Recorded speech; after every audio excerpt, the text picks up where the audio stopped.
Thank you very much for clicking on this video. I am very happy to have you here with me. Okay, from the periodic table, this nitrogen, oxygen, fluorine, phosphorus, sulfur, chlorine, we render them as non-metal, and it means that they actually needed to complete their octet shell by accepting a certain number of electrons so that they will look like the noble gases. But the lithium, beryllium, boron will give out their electron. Even in that metallic bonding, what we observe there is that those electrons are cloud, and I say it's a free mobile electron. So that free mobile electron means that they are able to move around each other. So it is possible that most of the electrons has been released. But when we come to non-metals, they are expecting electrons to come to them. But if, for instance, we have non-metal and non-metal, we are not going to get perfectly an accepting of electrons, since non-metal A and non-metal B, each of them requires something to complete their octet test. So we are going to start with non-metal from the same element. In same element, let's start with hydrogen. We will have something that look like this. When two of them come together to bond, these we're going to join here. They are going to come together. This is not releasing any electron. This is not releasing any electron. They are going to bond together with this unpaired electron. You know what we mean by unpaired electron? Electron that is standing alone, that is not in twos, we call it unpaired electron. The one that is in twos, we render them as paired electron. So this unpaired electron is going to be paired with this, yet it's not giving out this, and this one is not also giving out this electron. So why is it that hydrogen is mostly referred as non-metal? Look at this electron configuration. If you look at this, if lithium loses one electron, it's going to look like helium. But if hydrogen loses one electron, it will not look like helium. It's not going to look like any of the non-metal. Now, therefore, we refer hydrogen more as an element that is going to gain more electron. But it is not all that true, because hydrogen sometimes loses its electron. When it loses its electron, it's going to remain only proton. So we call it positive charge. But when it gains electron, it's going to be negatively charged. We call it hydride ion. That is, when it gains electron, it will look like helium, one of the noble gases. But if it is losing electron, it's not going to look like any noble gases, because there's no noble gas that has no electron. I hope you get that. So we are going to combine the hydrogen to the other hydrogen atom. So we are going to have this. So this is what we mean by sharing of electrons. So non-metal and non-metal, since they will not be able to release electron, none of hydrogen won't give out its electron. This hydrogen atom will not give out its electron. So the best thing they do is to share their electron. Now this sharing of electron, it is contributing only one unpaired electron. This is contributing only one unpaired electron. So if I want to draw the diagram of this in Lewis structure, I will have it as this. So this is bringing one electron, this is bringing one electron. So in a perfect Lewis structure, it will become, I know you might have seen something that look like this in your textbook. So we call this single bond, and the shape is linear. It's just like shaking your friend with one of the hand. He brings out one of his hand and you bring out one of your hand, and you people shake. You're going to notice that it's going to look as if it is a straight line. That is just what we mean by single bond. But if, for instance, you want to shake your friend with your two hands, and your friend is also coming out with his two hands, you're going to have a double bond. Yes, it's going to have a double bond, double lines, which is the same thing as double bond. So let's try something of oxygen. Let's see how it is going to come out like. And I'll be using the atomo shell, just like this is the atomo shell I use here. I'll be using the atomo shell for oxygen. Note the O I'm to write here, it represents oxygen. So this represents oxygen, and also represents the core electronic configuration of oxygen. So I don't know if you notice the way I filled my electron. You see, I filled this 2 1 1 1, where I assume in my head that this first two I'm filling is for s orbital. Then this is px, py, and pz. So I can also do the same thing with the other atom of oxygen. So let me complete the filling.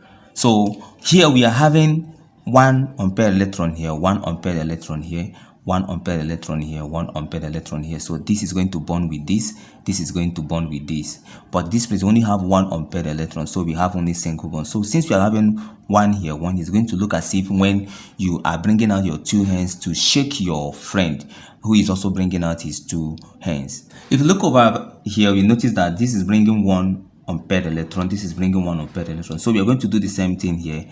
One unpaired electron, one unpaired electron here. We will have one unpaired electron here, one unpaired electron here. We will have, so when we join it together to be the perfect Lewis structure, we will have, this is a single bond, this is going to be double bond, and the shape of the molecule is still linear. So we have here linear, we have here linear.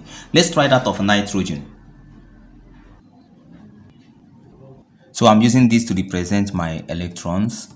Yeah, I just want to make sure that each of them looks a little bit different from one another. So if you look over here, you would notice that for nitrogen we have 3 unpaired electrons.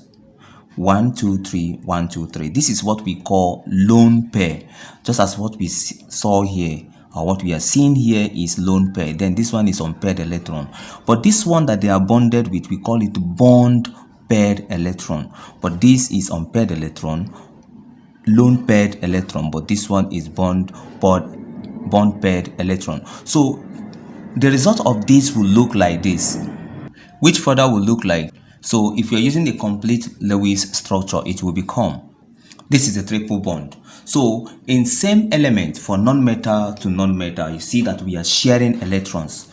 We are sharing electron, and in chemistry, this word of sharing of electron, we call it covalent. If you notice very well, you notice that this contributed 1 electron, this contributed 1 electron in their sharing. This contributed 2 electrons, this contributed 2 electrons in their sharing. Although in the pair of electrons, this contributed 1, this contributed 1, this contributed 1, this contributed 1. If you check throughout this, you will notice that they have been contributing 1 electron in their shared pair. So this type of sharing in non-metal and non-metal, we call it ordinary covalent bonding. This ordinary covalent bonding, we can actually define it as a type of bonding where there are 2 atoms sharing a paired electron contributed equally. That is what we can actually define this type of bonding, because it's just an ordinary covalent bonding. When we say covalent, we're actually talking about sharing. So let's go further on different elements. Let's see if we can see a new thing in that. Remember, we have done hydrogen, we have treated oxygen, we have treated nitrogen. I would like you on your own to do fluorine for me, chlorine for me. Okay, in these different elements, we are going to start with hydrogen against chlorine. Formation of hydrogen chloride gas requires 1 hydrogen and 1 chlorine. So we will have,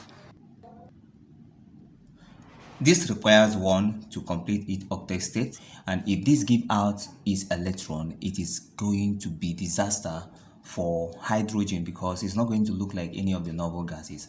But for us to make hydrogen to attain its noble gases, it actually needed to bond by sharing with this chlorine. So we are going to carry this and put it over here. So we will have, this actually tend to look like, so we can have a linear bond like Lewis structure.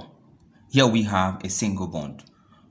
Clear. So let's try oxygen and carbon 4 oxide.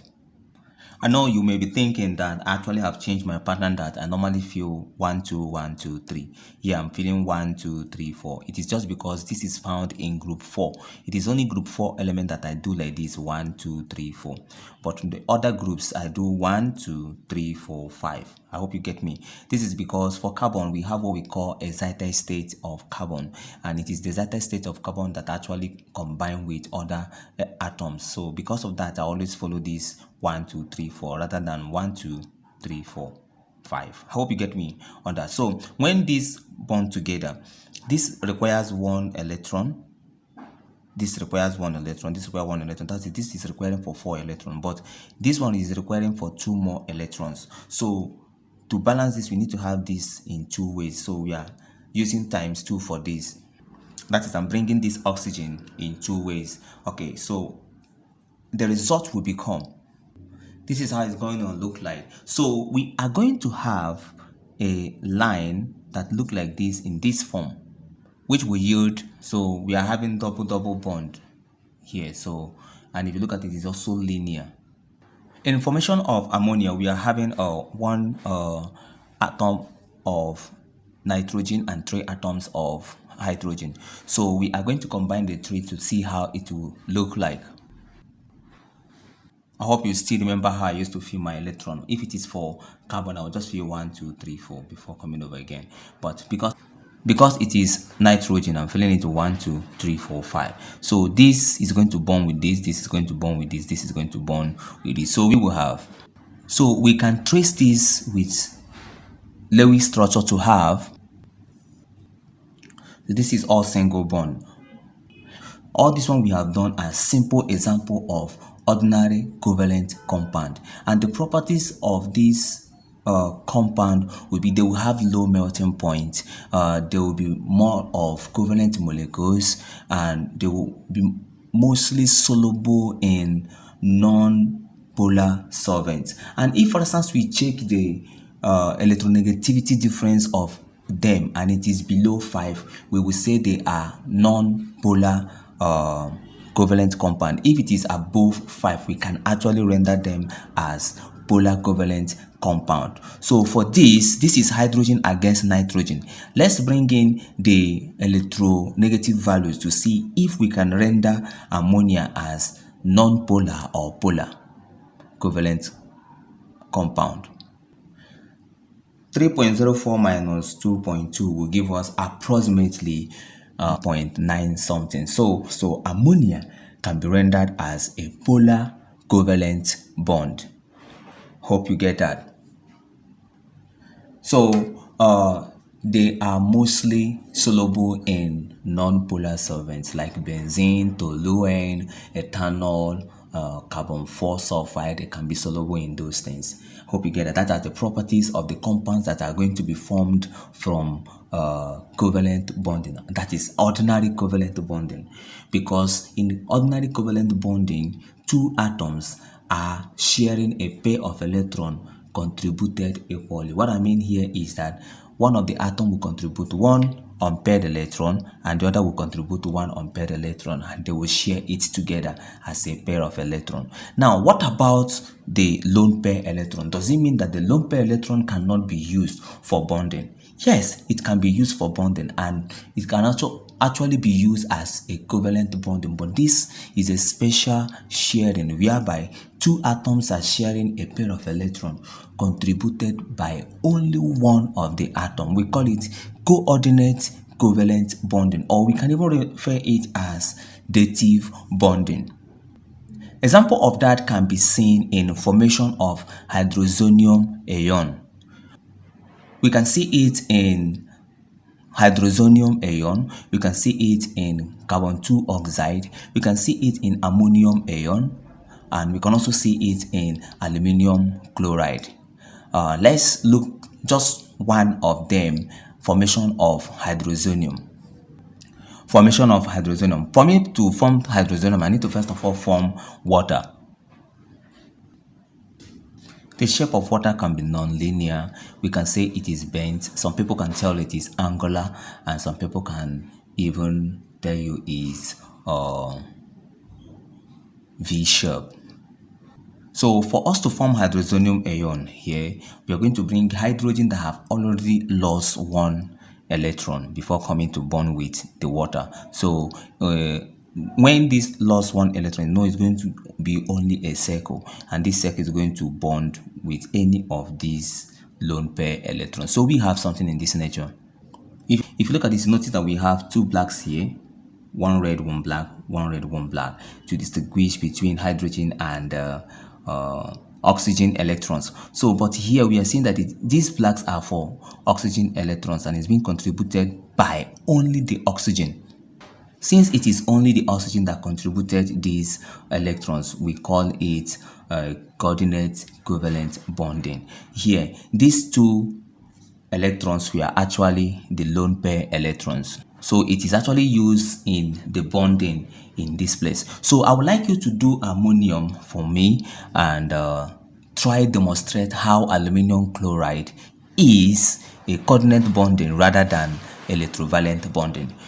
The bond in covalent bonding is not all that strong. One of the weakest forces that we can see in covalent bonding is one we call van der Waals force. It is actually acting in the covalent bonding. We can see that van der Waals force in iodine, chlorine, bromine, and any other. Mostly you see them in those non-polar covalent bonding, but those ones that have polar covalent bonding, there is something that happens there. There's the type of force that is being seen in them. We call it dipole attraction.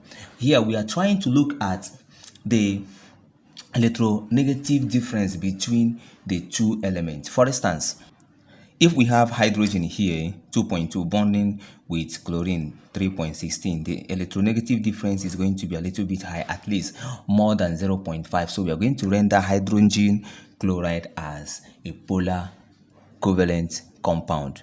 But if we have one that is below 5, we are going to render it as a normal covalent compound that has van der Waals force, and we're also going to look at it as a non-polar covalent compound. Something like carbon and nitrogen, if you look at the differences below 0.5, and we can also see the same thing in carbon and sulfur.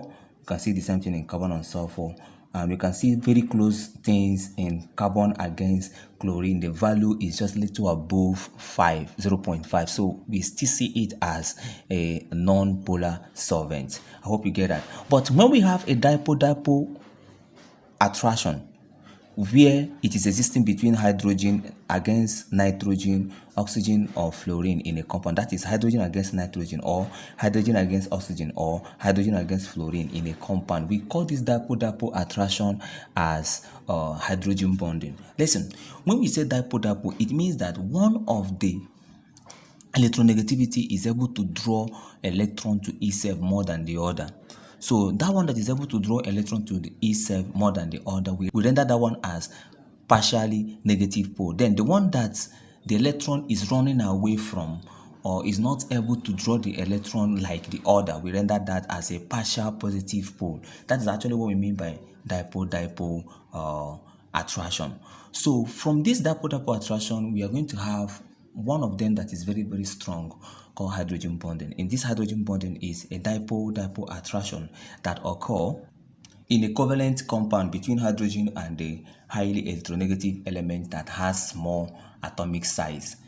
And those ones are nitrogen, oxygen, fluorine. So if we see in a covalent compound where hydrogen is directly bonding with fluorine, or hydrogen is directly bonding with oxygen, or hydrogen is directly bonding with nitrogen, we can actually render that as hydrogen bonding. Remember, I say we got that thing from a dipole attraction. It is a dipole attraction here where one is acting more like electronegative or electronegative pole, the other is acting like a electropositive pole. The effect of hydrogen bonding in covalent compound is that it will make the compound to have unusual high boiling and melting point compared with other covalent compounds. And secondly, it will increase the polarity of the covalent compound. It will even act more like it's as if it is ionic compound, because here it can even conduct electricity in its liquid or aqueous form. It increases the solubility of that compound in polar solvents, especially in water. So these are the important things I want you to grab in the forces that actually exist in covalent compound. So we are going to be looking into bonding that exists between metals and non-metals. Thank you very much for clicking on this video. Don't forget to click on the share button and notification bell, and don't forget to share my link to your loved ones on your social media platform.